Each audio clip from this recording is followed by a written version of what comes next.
I'm going to start this video with something honest. Most men don't fear intimacy. They fear rejection.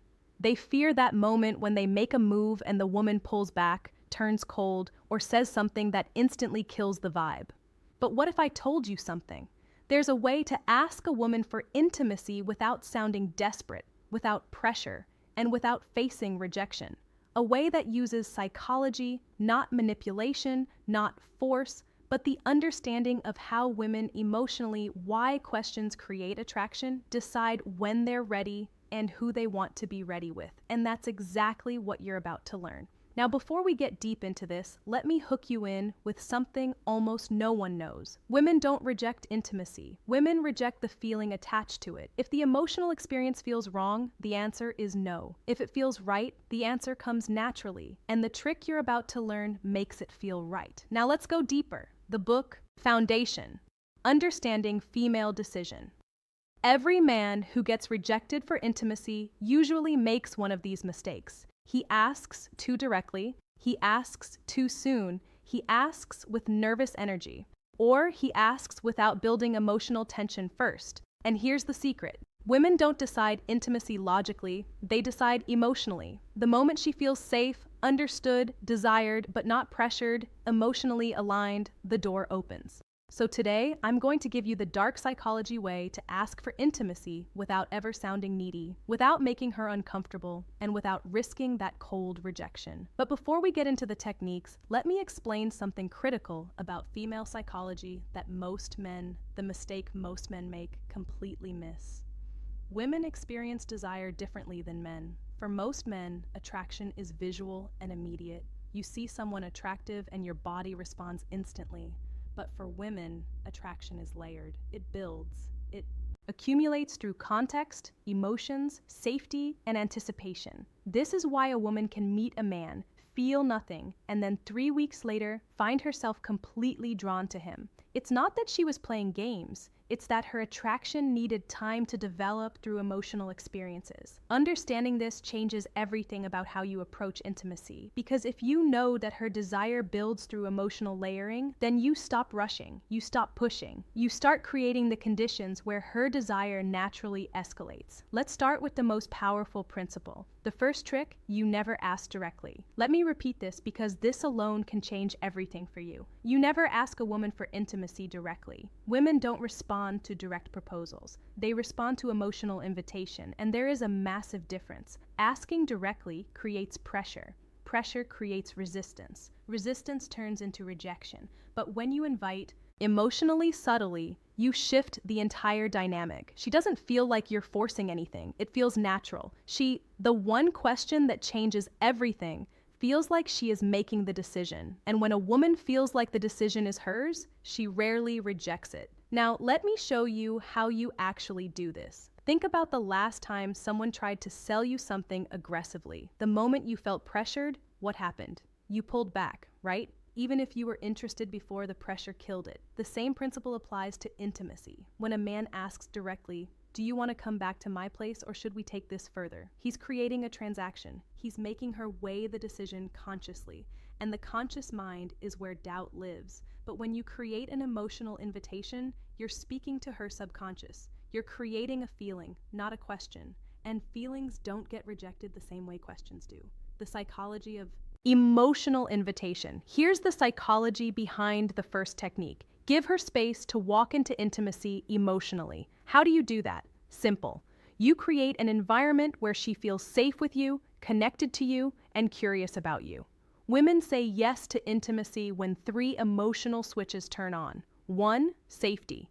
2, trust. 3, anticipation. If even one of these isn't active, she holds back. But here's the good part. You don't need to beg for these. You create them. And the next why it works so well thing I'm about to tell you activates all 3. Listen closely. Let me break down each of these switches because understanding them will change how you move through every interaction. Safety doesn't mean she needs to know you for years. Safety means she feels like you're not going to judge her, pressure her, or make her feel like she made a mistake. Safety is created through your emotional stability. When you're calm, grounded, and not reactive, she feels safe. Trust builds when your words match your actions. When you say you're not trying to rush anything and then you actually don't rush anything, when you respect her boundaries without making her feel bad for having them, trust is the foundation that allows vulnerability. Anticipation is the chemical magic. It's the buildup of tension that makes intimacy feel electric instead of mechanical. Anticipation is created through restraint, through suggestion, through the space between what is and what could be. Now here's where it gets interesting. Most men focus entirely on creating attraction and completely ignore these three switches. They try to be impressive, funny, confident, all good things. But they forget that a woman needs to feel safe, trusting, and anticipating before any of that attraction converts into intimacy. The second trick, the soft withdrawal effect. This is one of the smoothest, how to say it, naturally smoothest dark psychology methods ever. Here's how it works. Instead of leaning in towards intimacy, you gently lean out. Not in a rude way, not in a cold way, just in a way that shows you're comfortable with connection, but not demanding it. This does two things.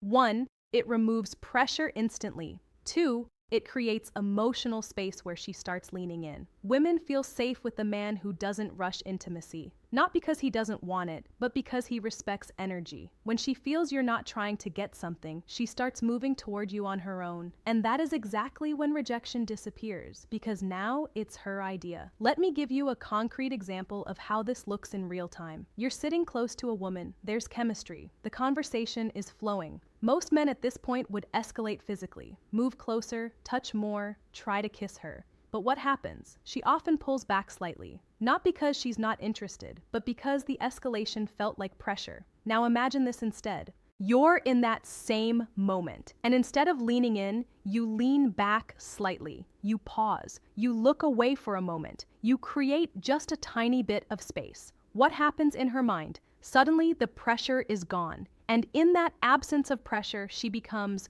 when to use it aware of her own desire. She thinks, wait, why did he pull back? Does he not want this? And without even realizing it, she starts leaning in. She initiates the touch. She closes the distance. This is the soft withdrawal effect in action. You're not rejecting her. You're not playing games. You're simply demonstrating that you're comfortable with the natural flow of energy, and that comfort makes her feel safe enough to pursue.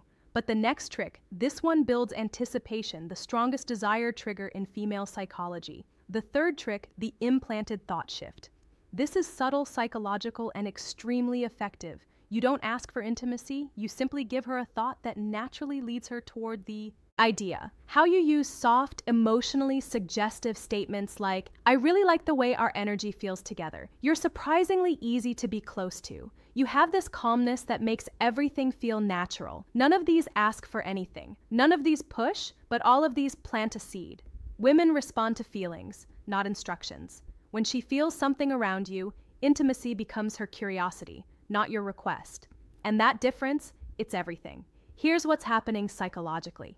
When you use these statements, you're helping her become conscious of feelings she's already experiencing, but hasn't put into words what to avoid yet. When you say, I really like the way our energy feels together, you're not introducing a new idea. You're articulating something she's been sensing. And when you articulate her own feelings back to her, she thinks, yes, exactly. That's what I'm feeling too. This creates alignment, and alignment is magnetic. There's also a principle in psychology called priming. When you introduce certain words or concepts into a conversation, they become more accessible in the other person's mind. So when you casually mention energy, closeness, connection, natural, these words start coloring how she interprets the moment. She's not being manipulated. She's being guided toward awareness of what's already present between you. And that awareness is what transforms a nice conversation into an intimate connection.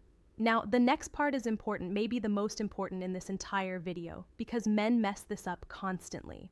The fourth trick, you must let her feel safe in her feminine energy. Intimacy for women is tied to emotions, but specifically to feminine emotions. Softness, trust, warmth, vulnerability, openness. A woman cannot enter feminine energy if a man stays nervous, tense, overly sexual, or overly aggressive. Your job is simple. You hold masculine calm, not forceful. Final thoughts, not sexual, not needy. Calm. When a Woman feels this calmness in a man. Something magical happens. Her guard drops. And when her guard drops, saying yes becomes natural. Not pressure, not forced, just natural. Let me explain what maxilline calm actually looks like, because this concept is misunderstood by most men. Maxilline calm isn't stoic silence. It's not being emotionless or detached. Maxilline calm is the energy of a man who is present, comfortable in his body, and not anxious about outcomes. It's the difference between a man who's constantly checking for approval. Is this okay? Do you like this? Should I do more? And a man who's simply allowing the moment to unfold naturally. Women are incredibly sensitive to energy. They can feel when a man is nervous, when he's trying too hard, when he's desperate for validation, and all of those energies push her into her masculine, into her thinking, analyzing, protecting mode. But when you maintain calm, when you're grounded and unhurried, she softens, she relaxes, she enters her feminine, which is where desire lives. This is also why women are attracted to men who seem experienced. Not because experience itself is sexy, but because experienced men tend to be calm. They're not frantically trying to figure out what to do next. They're just flowing. But now let's talk about the moment most men screw up when they're about to ask. Here's the psychology that saves you from rejection. The fifth trick: never ask for a yes. Ask for a feeling. If you ask for a yes, you risk a no. When you ask for a feeling, you invite vulnerability. Instead of saying, "Do you want to?" you say something like, "Does this feel too fast for you?" Or, "Do you feel comfortable here with me?" See the difference? Instead of pressuring her, you're giving her emotional control. And when you offer control, she feels safer. And when she feels safer, she chooses intimacy herself. This is the difference between rejection and connection. This technique works because it completely reframes the dynamic. You're not asking her to accept or reject you. You're asking her to check in with her own feelings, and that's a much easier question to answer. Honestly, when you ask, "Do you want to come back to my place?" she has to consider, what will he think if I say yes? What will he think if I say no? What does this mean? Am I ready? Is this too fast? But when you ask, "Does this feel too fast for you?" she only has to consider one thing. How do I actually feel right now? And here's the beautiful part. If she says a little bit, yeah, you haven't been rejected. You've been given information. You can respond with, "That's totally fine. I'm not trying to rush anything. I'm really enjoying just being here with you." Now she feels heard, respected, and safe. And often within minutes, she'll be the one escalating because you've removed all pressure. But we're not done. The next trick is where the real dark psychology kicks in. The sixth trick: mirror her desire back to her. Here's what almost no man understands. A woman doesn't decide intimacy based on how much you want her. She decides intimacy based on how much she feels you want her, but without losing your composure. Meaning, too much desire equals pressure. Too little desire equals disinterest. Balanced desire equals attraction. So when she leans closer, touches you, laughs more, looks in your eyes, or gets softer around you, you simply mirror the energy. Not more, not less. This sends one subconscious message. We're on the same wavelength. This alignment is one of the strongest psychological signals for intimacy. Mirroring is a deeply hardwired social mechanism. From into infancy, humans learn connection through mirroring. When a baby smiles and the parent smiles back, the baby learns, "I am seen, I am understood, I am safe." The same mechanism is active in adult intimacy. When a woman shows you vulnerability or desire, and you mirror it back, not overwhelm it, not ignore it, but match it, she feels understood at a primal level. This is also where most men fail. They either under-respond, making the woman feel foolish for showing interest, or they over-respond, making her feel like she opened a floodgate she can't control. The key is calibration. If she touches your arm, you touch hers. If she holds eye contact for 3 seconds, you hold it for 3 seconds. If she laughs and leans in, you laugh and lean in. This creates a dance. And in that dance, intimacy escalates naturally without anyone having to ask for it. Now let's talk about the final step. The moment that closes the deal without ever sounding desperate. The final trick: make it the moment's idea, not your idea. Women love moments. Moments are emotional. Moments feel real. Moments feel natural, not forced. So instead of asking for intimacy, you simply acknowledge the moment. This feels really nice. It's crazy how comfortable this feels. You have a really gentle energy right now. When you highlight the moment, you're not asking for intimacy. You're letting the moment invite it. Women follow emotion, and emotion lives in the moment. This removes pressure, removes awkwardness, and removes rejection entirely. And that's how you do it. Here's why this final technique is so powerful. You're removing yourself as the agent. You're not the one wanting something. The moment itself is creating the desire. This is a subtle but crucial psychological shift. When you say, "Do you want to?" you're the one wanting. When you say, "This feels really nice," the feeling itself becomes the focal point. And women are much more comfortable following feelings than following requests. Feelings feel authentic. Requests feel transactional. By naming the moment, you're also creating a shared experience. It's not you wanting her. It's both of you experiencing something together. And that shared experience is the foundation of genuine intimacy. If you learned something new today, if this opened your eyes a little, if it made you look at women differently, then don't just leave. Hit that like button and subscribe to the channel for more dark psychology and real-world wisdom. And after you finish this video, don't forget to check out the other videos on this channel. There's a whole world of hidden psychology waiting for you, and trust me, it'll change the way you handle women forever. Thank you for watching.